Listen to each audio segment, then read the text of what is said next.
Hello everyone and welcome to another Dark Ground video. In this video we will be reading out ghostly scary stories. Stay tuned.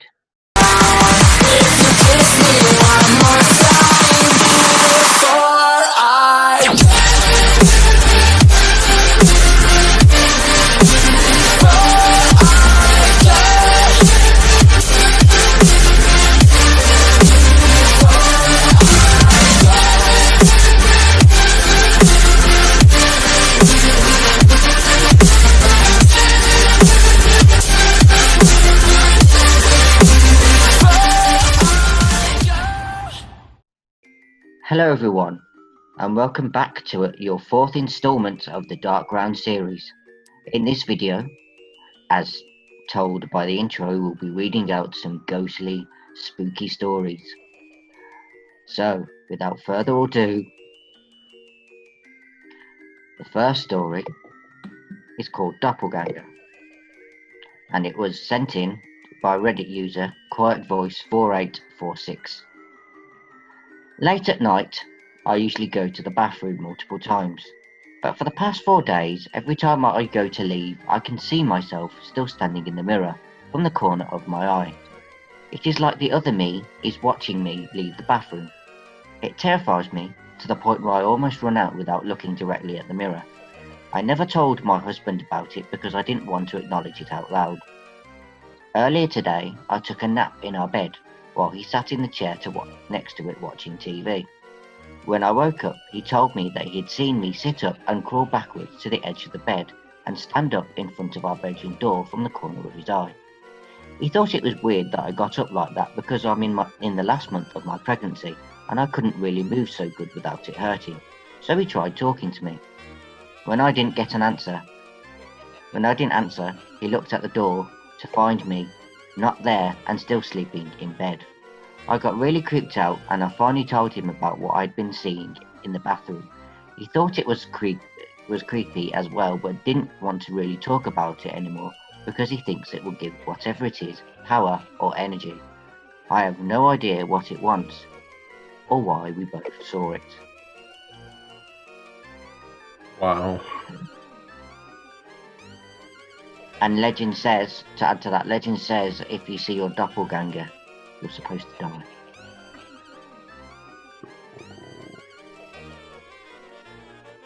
Creepy. Now, on to Joe for the next story. Yes. Mine is titled Full Heart, Wet Hands. So I used to live at this address. The houses were built to house the people during the railway in Derby in the 1800s. I only found this out after I left the house, thankfully. It was a creepy house, really, foreboding, and every time I washed my hair in the shower, every time I opened my eyes, I expected something to be there. Anyway, I came back from an afternoon lecture one afternoon, opened the door, walked up the first flight of stairs, and saw a wet handprint on the floor. A really wet handprint. I was a bit like, very strange at that moment, but I didn't freak out. It was just out of the ordinary. So I walked up to see my housemate, Ed. I opened the door and he was on the phone to his girlfriend, not crying, but massively in distress. That was when the penny dropped. He then told me that as he was walking up the stairs earlier carrying a glass of water, he felt something cold go through him, almost a push, causing him to drop the water. He picked up the glass and ran up the stairs to his room. The water falling out of the glass had created a handprint on the floor, literally a handprint. Every digit was in proportion. I did freak out at that moment as I'd put two and two together. I told everyone to get out of the house, which we did, but then sheepishly returned after a FIFA session around another friend's house. It was genuinely terrifying, might not sound it, but it was, and all true. If someone offered me $50 to go back and spend the night there by myself, despite the fact that I lived there for a year with almost no incident, I wouldn't. There was something there that didn't want 6 college guys there. Unfortunately, I don't have a photo of that handprint. This was 2012, prior to the culture of taking a photo or selfie of literally everything. I wish I had, though. Alex.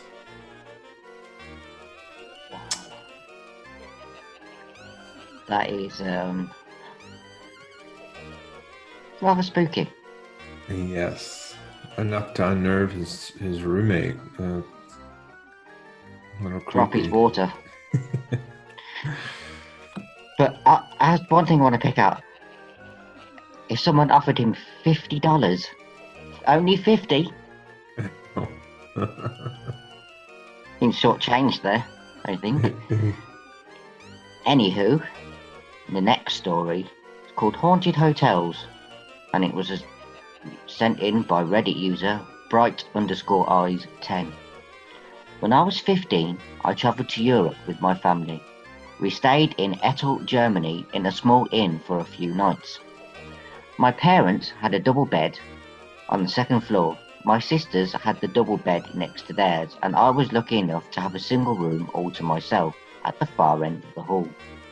When we went to check into our rooms, as soon as I entered the hallway our rooms were in, I remember almost feeling as though I'd walked into a wall of bad energy. I just felt so unnerved and uneasy in that hallway, but I passed it off as an overactive imagination. I slept the first night without any issues, other than waking up a few times. The next morning at breakfast, one of my sisters mentioned feeling really uncomfortable in the hallway, almost as if the air was crushing. It unnerved me even more that I wasn't the only one who felt weirded out. Plus, she was an adult at the time, so it further cemented in my head that that wing of the hotel was odd. Later that night, I'm sleeping peacefully when at about 2 a.m. I'm woken by something ripping the covers off of me and being jerked about 2 feet towards the end of the bed by my ankle. At first, I thought someone had broken into my room because when I turned towards what had grabbed me, a huge looming black shape was visible in the darkness, like a man was in my room. I frantically flipped on the light on, and only to have there been nothing there. The window was locked from the inside, there was no one in the closet or the bathroom, and my room was also still locked from the inside. I stayed up the rest of the night scared, playing Cooking Mama on my DS. The next morning, we were at breakfast and my sister mentions that she was up half the night because she thought she saw a person silhouetted against the wall of the bedroom. But when she turned down the light, there was no one there. It was just a bizarre and creepy experience. We checked out that day, so I didn't get to experience anything after, but it still freaks me out to this day. There we have it. Wow. I would have checked out anyway. I wouldn't have spent another night there. Immediately. Yeah, All right. My next one is entitled House for Sale Currently Occupied. When I was a kid, we lived in a haunted house. Strange things happened all the time. For example, my dad and I were alone in the kitchen one day making a snack.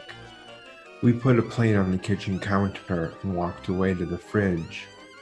We got what we wanted out of the fridge, turned around to walk back to the counter, and the plate flew off the kitchen counter and broke on the floor. My dad tried to calm me by saying the plate must have been blown off the counter, but let's face it, the plate wasn't near the edge of the counter and there were no windows or doors open. No one else was home. Weird. I also woke up to an old lady standing by my bed on more than one occasion. I told myself I was dreaming. This part might be dark, but there's the rest of the story. Years later, I looked up the address and found that an old couple lived there for many years right before we moved in. Apparently, the house was broken into and the old woman was raped and murdered. The old man sold the house and moved. We were the first occupants since the incident. WTF. We only lived there for about a year. My parents swear we moved so quickly because we got a better deal on another house nearby. But we know it was because the house was haunted and the priest they brought in to bless the place told them we should move. No joke. Signed, Christy. Wow. Yeah. Can you That's- say bad energy? It's bad juju. Yeah. My next story, it's going to be a creepy one, just from the name of it. The name is called The Rocking Horse. And this was sent in by a Reddit user, here Saeed. One night, when I was maybe 10 or 12, I had trouble falling asleep. My bedroom was the entire top floor of our house, with my bed and such being on the left side and storage closet and a play area on the right. I was lying in bed when I heard a noise from the other side of the room and saw a rocking horse begin to rock. It was sitting just outside one of the storage closets. It proceeded to rock its way halfway across the room and stopped dead under the ceiling light. At this point, I was freaking out and just buried my head under my blankets and never picked it out again until morning. When I woke up, the rocking horse was still in the middle of my room. Furthermore, I got a stern reprimand from my parents for being up out of bed, playing with my toys well past my bedtime.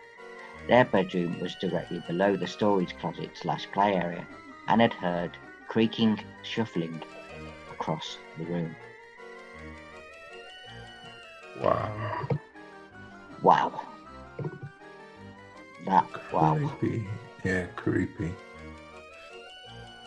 No, it's sending shivers. My next one is titled, Please Stop Moving the Kitchen Table. Nice. My house was fraught with weird stuff happening when we first moved in. The kitchen table would move overnight 12 to 18 inches. My keys will disappear and show up in the weirdest places, like my quilt trunk. My son Christopher went into the basement and things came flying off the shelf at him.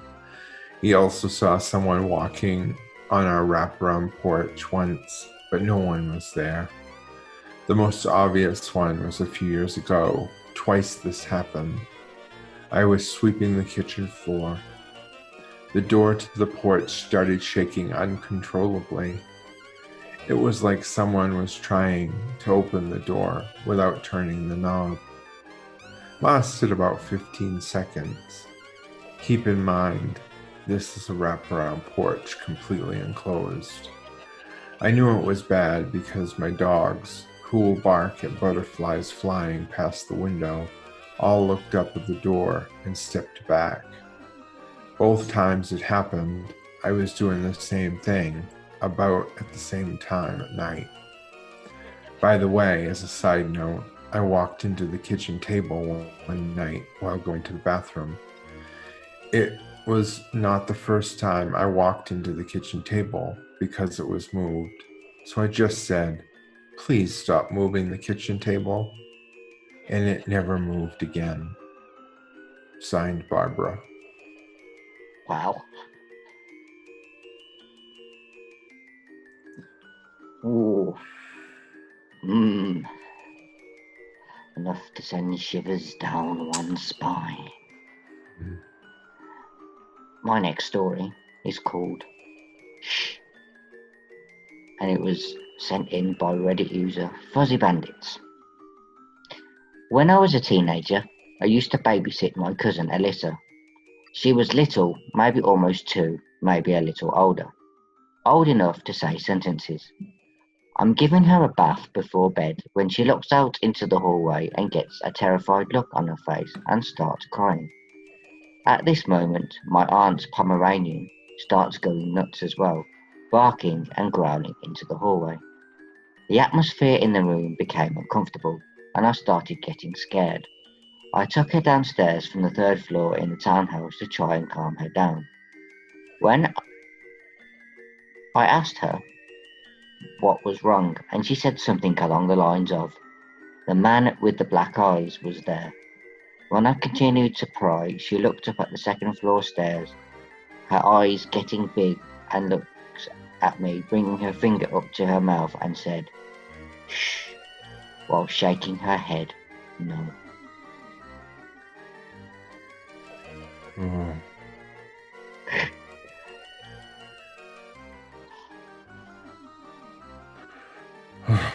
Creepy.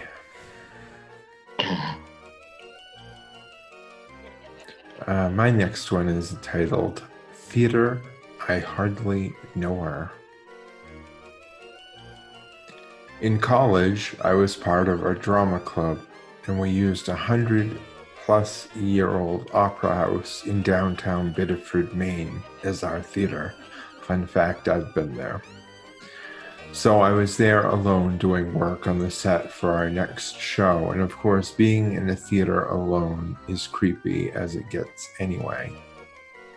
The theater was old enough to have the wooden walkways above the stage that went from one side to the other. As I'm painting, I could have sworn I heard someone run across from them multiple times. I try to block it out, but that is nearly impossible. Just as I am about to finish, I hear something fall from above the stage. Even though I couldn't find anything, it convinced me enough that I was done for the day. Apparently, there's a story of a ghost of an opera singer that died there on Halloween. Before that, I never believed in ghosts. Signed, Mike. I have actually been to this opera house in Maine. I bet you didn't know it was haunted though. I did not. Yeah. Well, my last story is called The Trickster, and this was sent in by Reddit user Scarlet Beeswax. I lived in this house with a basement, and every time I walked up the stairs, I would get this weird, creepy goosebumps feeling on the back of my neck. It didn't make me uneasy to go down the stairs or to be in the basement. My craft room was down there. And I spent a lot of time there. After a while, I would have items I was using disappear. When I would look away from them, I would search and search, and one day I got frustrated, and to no one in particular I said, "Ah, can I please have my scissors back?" I had just looked under the pile of new mail, and when I turned my head, there were my scissors on top of the pile of mail. I talked to my neighbour, and she told me that the original owner of the house was a jolly old man who loved to prank people, and that he had fallen coming up the stairs one day and died. I think the goosebumps were him trying to tell me to be careful, and every time after that when something would disappear, I would politely ask for it back, and it would appear in a place I could not have missed it before. Thanks, old man. It was fun. Wow. And my last one is titled, That's Right. I was at a slumber party in 8th grade with a few of my friends when we decided stupidly to have a seance in her unfinished basement. We were having fun and giggling as we were trying to figure out who to summon when someone suggested Jack the Ripper, a serial killer from the late 1800s, and I immediately got a pit in my stomach. "No," I spoke up. "We shouldn't summon something evil." "That's right. called a man's voice from the other side of the cellar.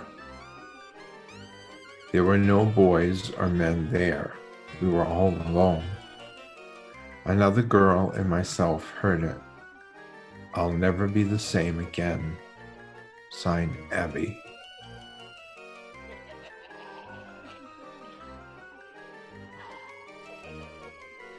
That will teach you to want to try and summon evil spirits. Especially the first well-known serial killer in the world. Oh, 5 good creepy stories. I do have a few more, but maybe they could be put in another video. Yes, save them for next time. And on that note, this installment of The Dark Ground comes to an end. I've been Joe. No, I've been Danny. You've been Danny, I've been Joe. It's been one of those days. He's so spooked, he doesn't know who he is. Bummer. And don't forget, if you like this series and our channel, don't forget to subscribe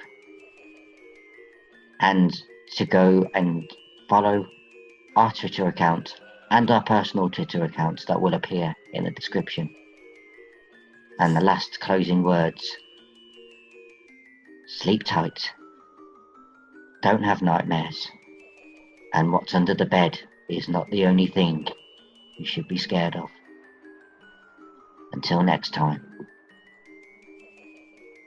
stay positive.